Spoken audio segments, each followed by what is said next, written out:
Today on the 5-Star Flex, I've got top 100 edge rusher Damien Shanklin here live. He's going to talk about why he chose LSU, how hard it was for him to tell Alabama he wasn't coming, and the relationship he has with Bryce Underwood and how they want to dominate the South coming from the Midwest. All that and more up next. Dane, what's going on? What's happening?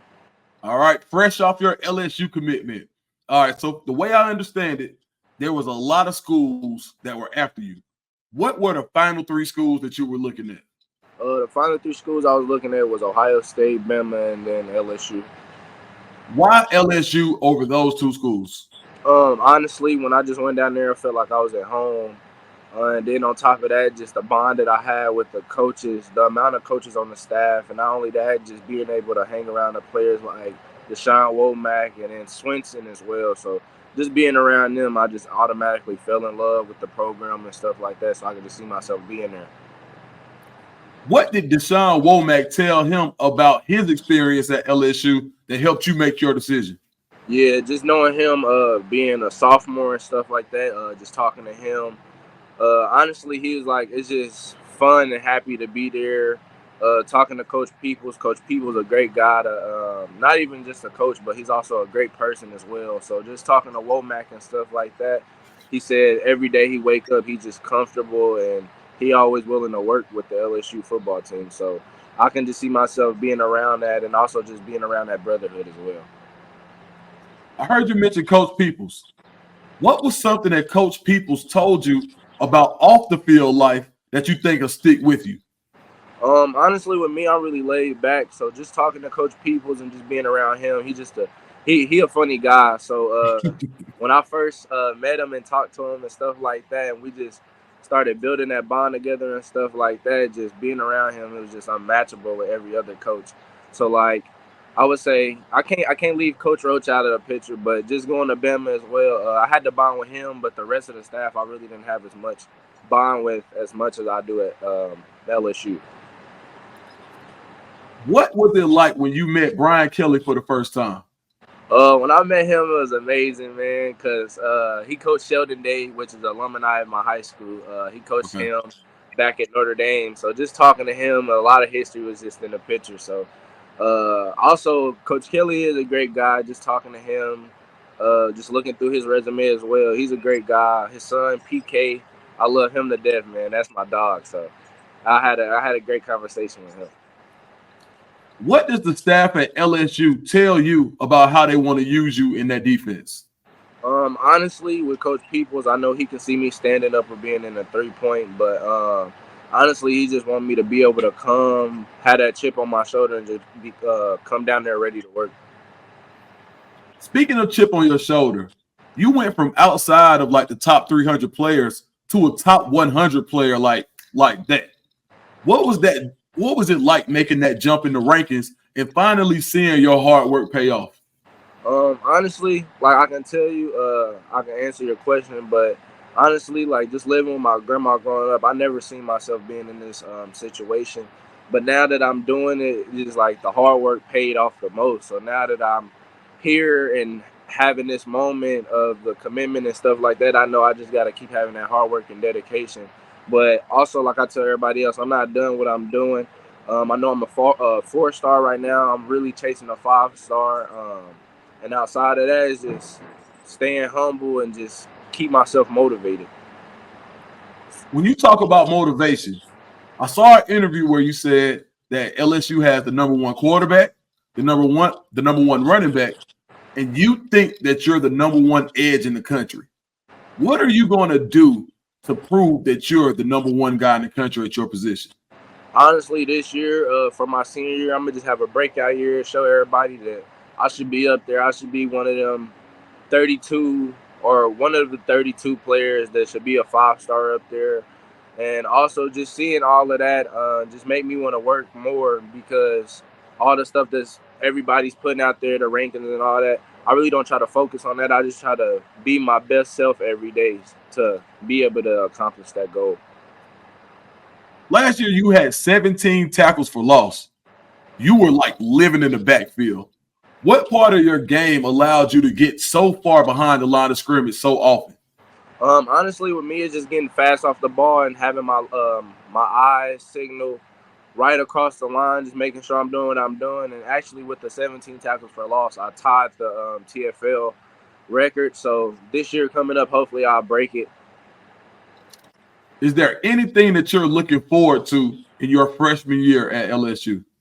Honestly, with me, I wouldn't even. With me, I'm just big on support and people just being there for me. Regardless, I'm gonna do what I do. I'm gonna play the sport that I love, and I'm gonna give it everything that I got.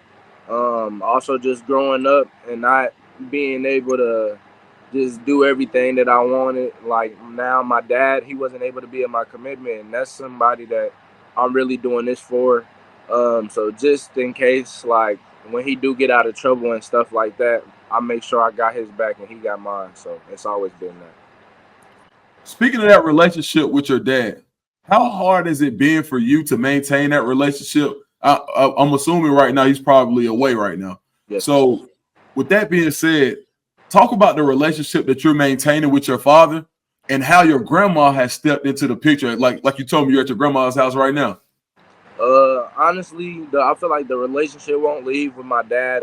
We have our moments because we both Gemini, so it's just like we Okay. have our moments.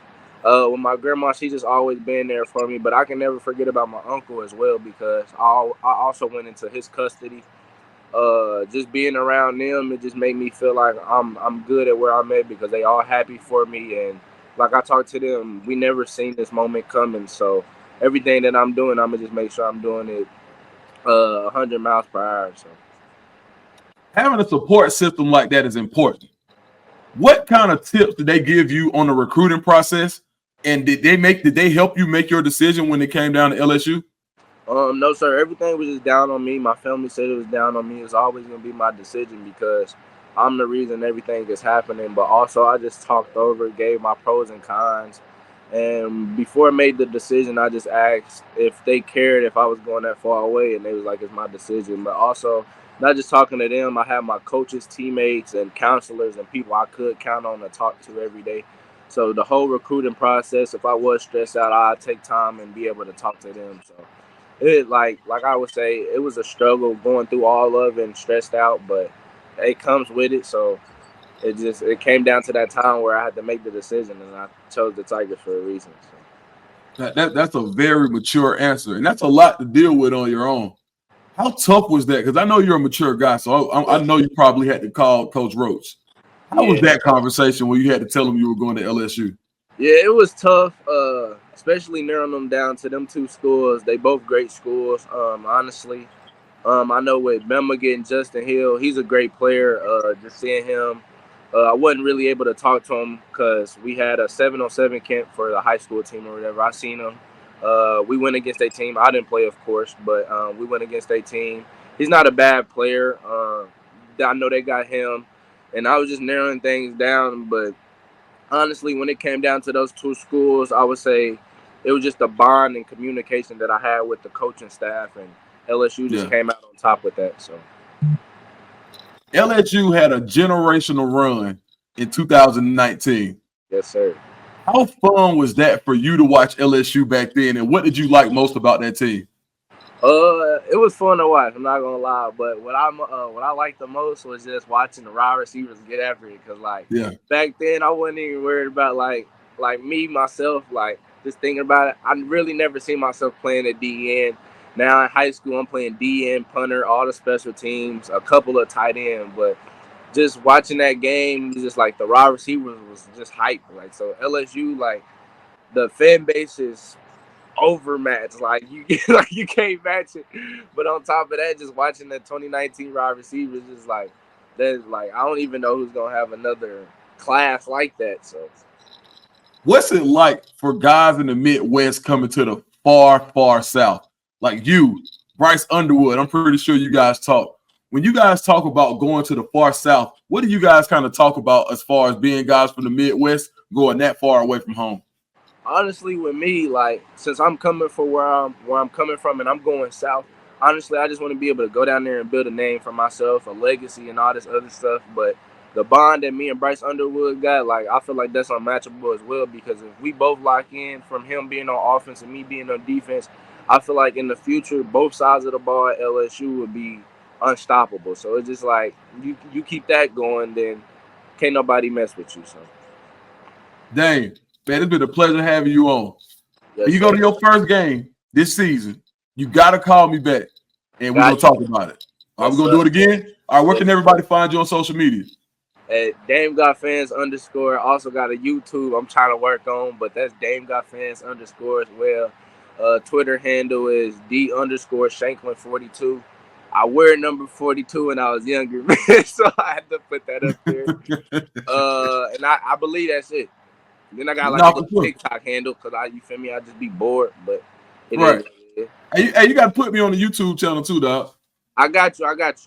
No, for sure, man. Hey, appreciate it, Dave. For sure. Uh Yes, sir.